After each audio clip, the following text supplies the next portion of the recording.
Itu. Jadi persoalan-persoalan di koperasi bisa diselesaikan secara damai itu gimana caranya, Pak? Permasalahan-permasalahan koperasi dengan anggotanya itu muncul kan baru belakangan ini setelah adanya situasi ekonomi yang menurun ini. Kalau sebelum-sebelumnya kan nggak pernah kita dengar. Mereka malu udah bayar tuh istilahnya, Pak ya? Malu ya, apalagi 10, 15, 20 tahun yang lalu itu orang Bali itu meminjam itu ya malu kalau misalkan nggak bayar pinjam itu malu. Tapi belakangan ini ya sudah tidak seperti itu. Banyak sekali sekarang terjadi peminjam-peminjam yang tidak membayar kreditnya atau gagal bayar mereka. Ya, banyak itu. Sampai lelang juga, Pak ya? Sampai melelang juga, Pak? Ya, pasti sampai melelang. Ya, kalau melelang, kalau misalkan kita tidak lelang, ya kan menjadi suatu aset tidak produktif. Ya kan? Ya, pinjaman tadinya produktif sekarang macet, kan jadi aset tidak produktif. Nah, kalau tidak produktif, semakin banyak aset tidak produktif, kan mengancam operasional koperasi.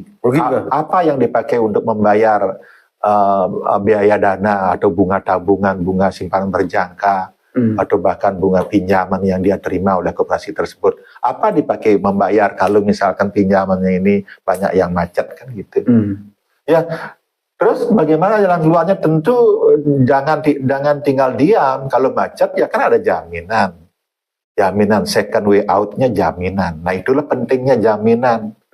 Ya, jadi tidak cukup pinjaman itu atau kredit itu hanya menganalisis unsur karakter dan kemampuan. Karakter dan kemampuan itu tidak cukup. Jadi meski harus ada second way out, yaitu jaminan, manakala first way out-nya itu karakter dan kemampuannya itu jatuh, maka ada jalan keluar kedua, yaitu jaminan. Permasalahannya apa? Meskipun sudah ada jalan keluar kedua, permasalahan jaminan, jaminnya itu harus betul-betul diyakini bahwa jaminan yang memiliki nilai, bisa dijual, marketable istilahnya. Kalau jaminan misalkan suatu saat kelayakannya ini sudah tidak bisa diharapkan lagi, udah jatuh, kita melihat jaminan, ternyata jaminan ini tidak marketable, ya percuma. Satu. Kedua, legalitas jaminan. Legalitas jaminan juga tidak ada, yaitu pengikatan kan, tidak baik pengikatnya, juga bermasalah. Yang benar itu adalah jaminan yang memiliki nilai marketable, gampang untuk dipasarkan, mampu untuk dipasarkan, dan memiliki legalitas kuat untuk kita kuasai sebagai jaminan gitu. Itu baru aman. Nah, bagi misalkan mungkin kita tidak memperhatikan hal tersebut, makanya banyaklah permasalahan. Meskipun ada jaminan, tidak bisa dikuasai jaminannya itu, percuma. Ya gagal lah koperasi itu. Nah, kalau itu jaminnya itu sudah bisa, jalan keluar terakhirnya sudah bisa dipergunakan, itu bisa kita ambil kan, kita bisa lelang kan. Apakah sudah selesai permasalahannya sampai di sana? Ya syukur-syukur kalau dia tidak melakukan tuntutan debiturnya itu, ya selesai, bisa kita lelang dan kita jual, selesai permasalahannya. Jualnya bersama-sama, Pak, biasanya, Pak? Ya, kalau dijual bersama-sama itu namanya kesepakatan, untuk menjual bersama-sama, kan begitu kan? Dengan pembayar. Ya, tetapi ada juga yang lebih jelek bagi kita, bahwa debitur itu tidak sepakat untuk dijual jaminannya. Yang lawan dia. Sehingga apakah kita diam juga? Kan enggak kan? Enggak, kita ingin uang kita dipakai sama dia, Pak. Iya, kita ingin memulihkan koperasinya ini kan, tidak bermasalah kan, tidak produktif kan. Ya jadi apakah kita diam kalau dia ngelawan? Kan tentu tidak kan. Ya harus kita ambil itu, kita eksekusi, kita jual. Sehingga pulihlah keuangan koperasi, karena simpan pinjam itu uang di sana. Uangnya terus mengendap, rugi, Pak ya? Iya, uang tidak produktif kan rugi. Bagaimana kita bisa membayar kewajiban-kewajiban kita, kewajiban operasional, kewajiban membayar bunga, kewajiban membayar pokok daripada dana-dana yang disimpan di koperasi tersebut. Kalau itu sampai tidak bisa kita terbayar, kembali dia itu adalah terjadi kehilangan kepercayaan. Ya, trust kita hilang, jangan sampai itu. Nah, itu persoalan-persoalannya. Kalau misalkan sebuah lembaga keuangan terjadi mismatch atau likuiditas rendah dan tidak mampu untuk membayar, ya, itu seperti kayak trompet sepeda motor rusak. Papat keluar dia ini. Asapnya keluar, terus dibauin sama apa ini asap apa ini? Oh, itu ada motor rusak. Motor itu mengeluarkan asap rusak. Ya, akhirnya semua orang tahu kan, karena liquid asap itu semua orang tahu. Oh, rusak. Terjadilah penarikan trust. Berarti trust ini. Di Madukta Mandiri ini bagaimana menjaga kepercayaan nasabah, Pak? Ya, menjaga kepercayaan masyarakat. Anggota ya tentunya kita ya harus bagaimana anggota itu benar-benar harus memiliki sense of belonging, ya, rasa memiliki meskipun anggota itu sebenarnya sudah memiliki koperasi tersebut. Anggota itu sudah memiliki sebenarnya koperasi tersebut karena dia sebagai member di koperasi. Tetapi fenomenanya itu masyarakat itu menganggap koperasi itu kayak bank. Koperasi bukan bank, gitu loh. Pasti tetap masyarakat itu menganggap bahwa koperasi itu adalah bank, gitu. Nah, sekarang bagaimana caranya menyikapi hal tersebut untuk membalikkan mindset daripada anggota kita? Jalan keluarnya edukasi. Pendidikan anggota. Setiap bulan, Pak? Pendidikan anggota ya minimal kita lakukan 1 kali 2 kali setahun. Termasuk juga RAT ada di sana. Tidak boleh tidak itu. RAT itu juga ajang edukasi. Pendidikan anggota, kemudian aktivitas-aktivitas di luar itu juga. Istilahnya kita harus dekat dengan anggota. Berapa jumlah anggota sekarang, Pak? Anggota kami jumlahnya 4.700, hampir 5.000. 5.000 ya? Ya. Di seluruh Bali, Pak? Seluruh Bali. Karena kita ini berapa tahun berdiri, Pak? Operasi? Berdiri Juni tahun 2000. Juni tahun 2000. 25 tahun ya? Sudah berapa tahun tuh? 25 tahun. Berapa tahun, Pak? 25 tahun lebih sudah koperasi ini. Koperasi ini adalah koperasi yang berkembang cukup pesat, ya. Dari nol dulu, nol itu dalam artian dari 25 orang anggota, yang awal itu adalah 18 juta asetnya, dulu Juni tahun 2000, sekarang sudah asetnya 100 miliar. Ya. Luar biasa, Pak.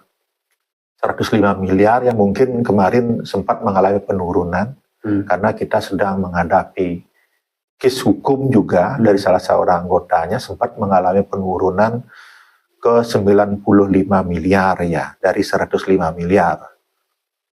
Ya, kalau kita menghadapi case hukum kan, apalagi itu adalah terkait laporan ke polisi gitu ya. Ya, kita akan tercurah pikiran kita ke sana jadinya. Jadi otomatis mengganggu operasional. Tapi Sungkara diselesaikan secara damai, Pak? Ya, Sungkara semuanya itu dari tahun permasalahan internnya mulai akhir tahun 2019 sampai dengan tahun 2023 kita berupaya menyelesaikan secara intern, namun tidak ada titik temu. Akhirnya ini adalah yang bersangkutan adalah sebagai peminjam, ya. Aneh kan, peminjam melaporkan koperasi. Biasanya kan yang terjadi penyimpan yang melaporkan koperasinya karena gagal bayar koperasinya gitu kan.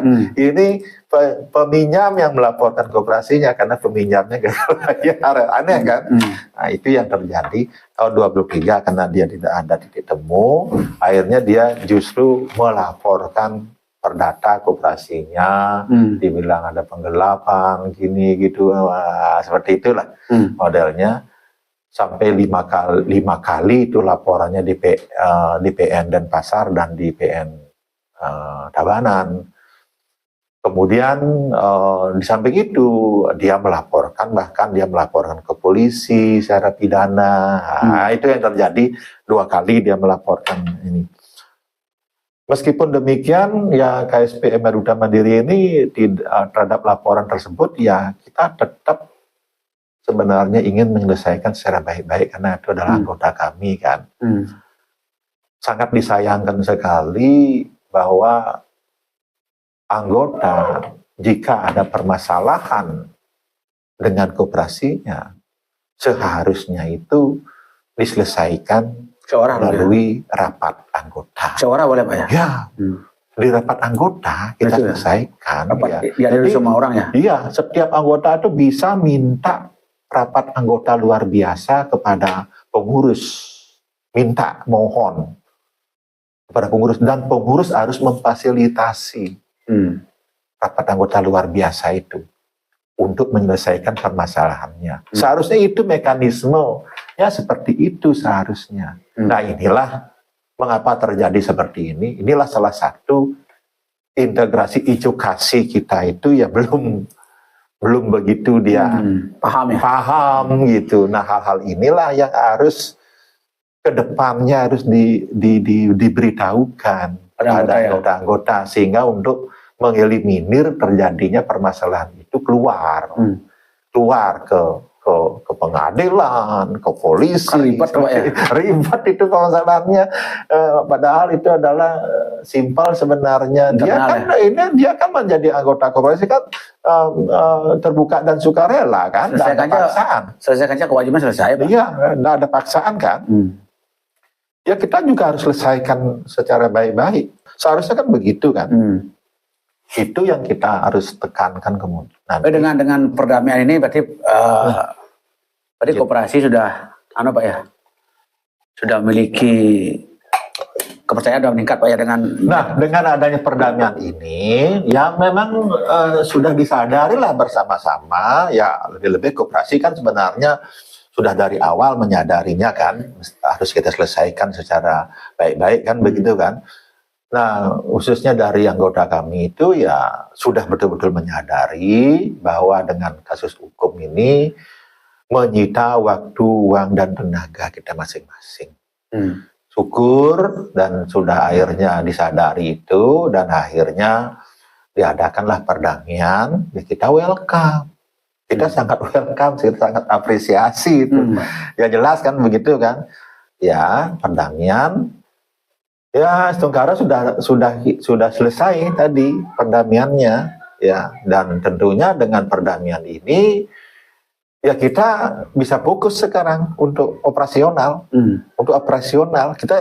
kita masih memiliki suatu keyakinan kok bahwa koperasi ini akan bisa berkembang baik dan sehat ke depannya lagi, dan sebagaimana juga keyakinan daripada seluruh anggota KSPM Garuda Mandiri, ya kan?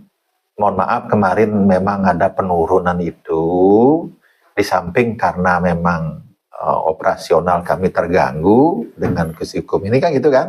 Memang karena ada penurunan, merevaluasi lagi tentang pricing simpanan.